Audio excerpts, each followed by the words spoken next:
کچھ دیر کے بعد وہ نماز پڑھنے کے لیے مسجد چلا گیا۔ تانیہ لاؤنج میں اکیلی بیٹھی رہ گئی۔ میں کیا دیواروں سے باتیں کرنے آئی تھی؟ یہ نند کی اہمیت ہے، وہ بڑبڑانے لگی۔ جب سامنے سے آتے عمر اور الینا کو دیکھ کر چونک گئی۔ الینا کے ہاتھ میں عمر کی اینک تھی۔ چونکہ عمر کی نظر بہت کمزور تھی اس لیے وہ اینک کے بغیر زیادہ دیر نہیں رہ سکتا تھا۔ کیا ہوا؟ تانیہ نے سوالیہ انداز سے اینک کو جوڑتی بیٹی کی طرف دیکھا۔ مما، اینک کی ڈنڈی ایک جگہ سے ٹوٹ گئی ہے، عمر نے کہا ہے ایلفی لگا دو، کل ماموں کے ساتھ جا کر نئی لے آئے گا، مگر تب تک گزارا تو کرنا ہی ہے، الینا نے مہارت سے ٹوٹی اینک جوڑتے ہوئے جواب دیا۔ تانیہ نے سر ہلا دیا۔ عمر اکثر اپنے کام الینا سے ہی کرواتا تھا اس لیے تانیہ کو کچھ الگ محسوس نہیں ہوا۔ رات کے کھانے میں آلو گوشت کے ساتھ مٹر پلاؤ تھا۔ کھانا بلا شبہ بہت لذیذ بنا ہوا تھا مگر یہ تانیہ کو اپنے معیار سے بہت کم لگا، اس لیے جب وہ وہاں سے اٹھی تو اس کا موڈ سخت خراب تھا۔ تم اتنے دنوں کے بعد بھائی سے ملنے گئی اور انہوں نے یہ خاطر مدارت کی، حد ہے بھائی۔ والدین کے بعد بھائی فوراً بدل جاتے ہیں۔ شائستہ حسب معمول تفصیل سنتے ہی بولنا شروع ہو گئی۔ تانیہ بھی اپنے دل کی بھڑاس نکالنے لگی۔ دونوں بہنیں کافی دیر تک بھائی اور بھابھی کی برائیاں کرتی رہیں۔ فون بند کیا تو الینا بول اٹھی، ماما، آپ اور خالہ ماموں اور مامی کو برا کیوں کہتی ہیں جبکہ وہ ہم سے بہت پیار کرتے ہیں؟ اس کے سوال پر تانیہ نے گھورا، تم ابھی بچی ہو، ان باتوں کو نہیں سمجھ سکتی، تم ابھی منافقت اور دکھاوے میں فرق نہیں کر سکتی ہو، اس لیے ہماری باتوں سے دور رہا کرو، تانیہ نے سنجیدگی سے کہا۔ الینا نے کچھ کہنا چاہا مگر باپ کی گاڑی کا ہارن سن کر سب بھول کر تیزی سے دروازے کی طرف بڑھ گئی۔ حسن 3 دن کے لیے شہر سے باہر گیا ہوا تھا اس لیے الینا بہت اداس تھی۔ اکلوتی اور لاڈلی بیٹی میں حسن اور تانیہ کی بھی جان قید تھی۔ بابا، میرے گفٹس؟ وہ جانتی تھی کہ حسن اس کے لیے کبھی بھی ایک تحفہ نہیں لاتا اس لیے بے تابی سے سوال کیا۔ حسن ہنس پڑا، جو میری بیٹی نے کہا تھا سب حاضر ہے۔ حسن کے کہنے پر الینا خوشی سے اچھل پڑی۔ تانیہ نے مسکراتے ہوئے باپ بیٹی کی طرف دیکھا اور حسن کے لیے چائے بنانے کچن کی طرف بڑھ گئی۔ حسن نے شہر کی مشہور سوسائٹی میں پلاٹ لیا ہے، یہ مٹھائی اسی خوشی میں لائی ہوں۔ تانیہ کا چہرہ اندرونی خوشی سے جگمگا رہا تھا۔ زوبیہ نے اسے مبارکباد دی مگر دل میں کہیں یہ حسرت شدت سے دل میں جا لگی کہ ان کے پاس بھی اپنا ذاتی مکان ہو۔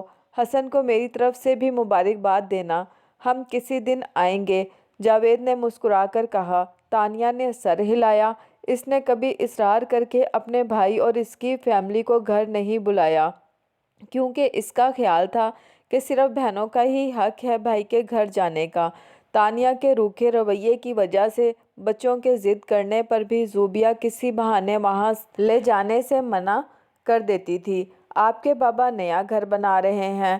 عمر نے بڑوں کو باتیں کرتے سنا تو حیرانی سے الینا کی طرف دیکھا جو ہاتھ میں پکڑی اینک کو بہت غور سے دیکھ رہی تھی۔ آج پھر عمر اپنی اینک لے کر اس کے پاس بیٹھا ہوا تھا۔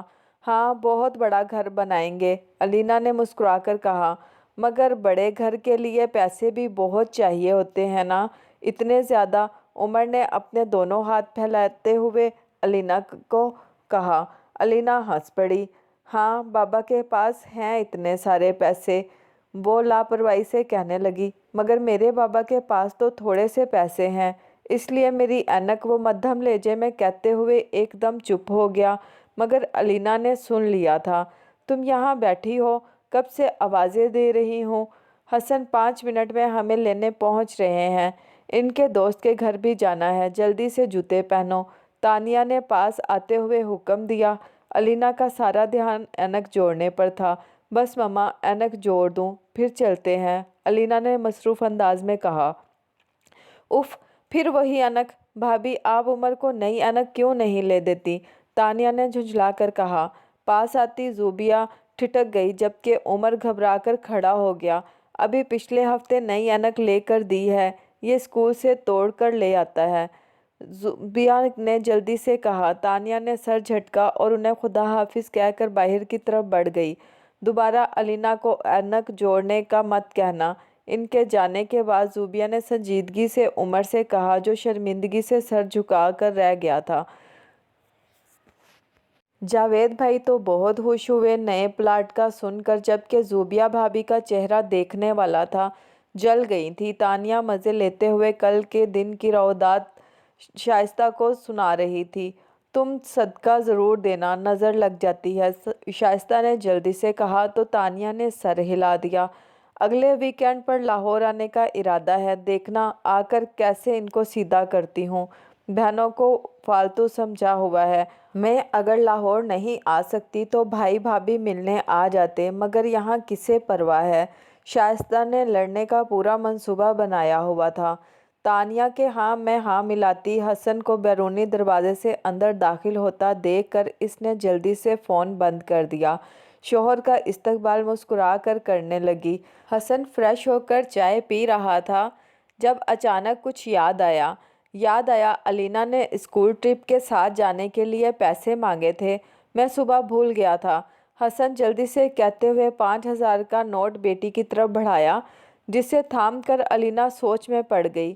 کیا ہوا؟ پیسے تھوڑے ہیں تو اور لے لو۔ حسن جو خوشی بیٹی کے چہرے پر دیکھنے کا خواہش مند تھا وہ نظر نہیں آئی تو بڑا پریشان ہو گیا۔ الینا نے نفی میں سر ہلایا۔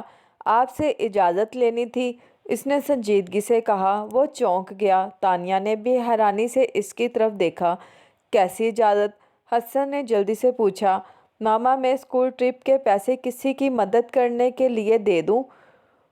ٹرپ پہ جانا ضروری نہیں، آپ ہر سال مجھے گھمانے لے جاتے ہیں، اس نے سنجیدگی سے کہا۔ کس کی مدد کرنی ہے؟ حسن نے سنجیدگی سے پوچھا۔ میں ان پیسوں سے عمر کو اچھی والی اینک لے دوں گی، پچھلے کئی مہینوں سے اس کی اینک ٹوٹی ہوئی ہے، شیشے پر اسکریچ پڑے ہیں، پتہ نہیں وہ اس خراب اینک سے دیکھتا کیسے ہے۔ پہلے اس نے ایلفی سے اینک کی ٹوٹی ڈنڈی جوڑنے کو کہا، 2-3 بار ایسا ہی کیا، مگر اب کی بار جب میں گئی تو اس نے ٹوٹی اینک کو پہننے کے لیے پلاسٹک کا استعمال کیا ہوا تھا۔ بابا مجھے دکھ ہوا۔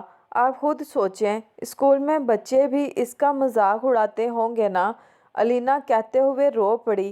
حسن نے بیٹی کو گلے لگایا اور خشمگین نگاہوں سے بیوی کو گھورا جو ہکا بکا بیٹھی تھی۔ مجھے فخر ہے کہ میری بیٹی اتنی احساس اور نیک دل کی مالک ہے، مگر مجھے بہت افسوس ہے۔ تانیہ نے پھپھو ہو کر اپنے بھائی کے بچوں کی ضرورت کو نہیں سمجھا۔ یہ بہت بڑی بے حسی ہے۔ ہم سب کو اس کا حساب دینا ہوگا، حسن نے ناگواری سے کہا۔ مما اور خالہ کو لگتا ہے ماموں بہت امیر ہیں، اس لیے وہ ان کے خلاف باتیں کرتی ہیں، مگر میں جانتی ہوں کہ ان کے پاس سوائے بھرم کے کچھ بھی نہیں ہے۔ اگر ان کے پاس پیسے ہوتے تو عمر کو اتنی پریشانی نہیں اٹھانی پڑتی۔ الینا کا تجزیہ سن کر تانیہ تعصب سے سوچ رہی تھی کہ وہ بہن ہو کر اتنی بے خبر اور لاپرواہ کیوں ہے، جبکہ الینا بچی ہو کر بھی ہر بات کی گہرائی میں اتر گئی تھی۔ شاید اس لیے کہ میری آنکھوں پر شک اور بدگمانی کی اینک لگی ہوئی تھی، جس سے نظر آنے والے سب منظر منفی تھے۔ تانیہ نے شرمندگی سے سر جھکا لیا۔ اپنے شوہر اور بچی کے سامنے اٹھانے والی شرمندگی سے زیادہ خوف اسے اس بات کا محسوس ہو رہا تھا کہ اس نے جھوٹ سچ بول کر شائستہ کو بھی بھابھی سے بدگمان کیا۔ بروز قیامت حقوق العباد کے ترازو میں وہ کون سا اچھا عمل پیش کرے گی، جبکہ دنیا میں ہی سوال نامہ ضمیر کی عدالت میں پیش ہو گیا تھا۔